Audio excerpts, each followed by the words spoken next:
নতুন বাংলাদেশে নতুন উদ্যমে বাংলা চলচ্চিত্রকে এগিয়ে নেয়ার স্বপ্ন বুনছেন সিনেমার মানুষেরা, আর তাই তো চলছে নানা উদ্যোগ আর পরিকল্পনা।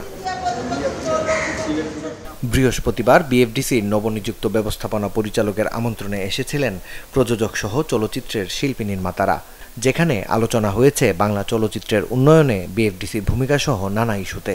উনি নতুন এসছেন, উনি সবার সহযোগিতা চাইলেন যে এফডিসিকে আবার সুন্দর করে উনি করতে চান।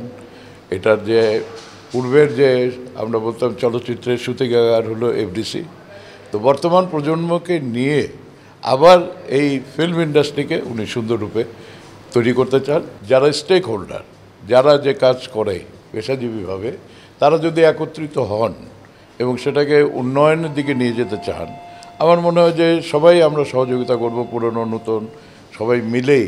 চলচ্চিত্র সংশ্লিষ্ট প্রযোজক ও শিল্পী নির্মাতাদের এমন সাড়ায় খুশি বিএফডিসির ব্যবস্থাপনা পরিচালক। বললেন, সকলকে নিয়ে এফডিসিতে প্রাণ ফিরাতে চান তিনি। এফডিসিটাতে যাতে করে যে আমাদের প্রযোজক যারা আছেন, পরিচালক বৃন্দ আছেন, শিল্পী সমাজ আছেন, তারা এখানে অভিনয় করুন।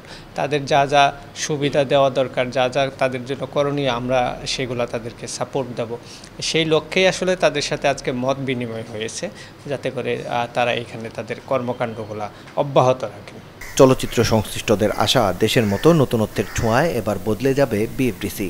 কর্মমুখর হবে এর প্রতিটি শুটিং ফ্লোর। মাকসুদুল হক ইমু, চ্যানেল 24, ঢাকা।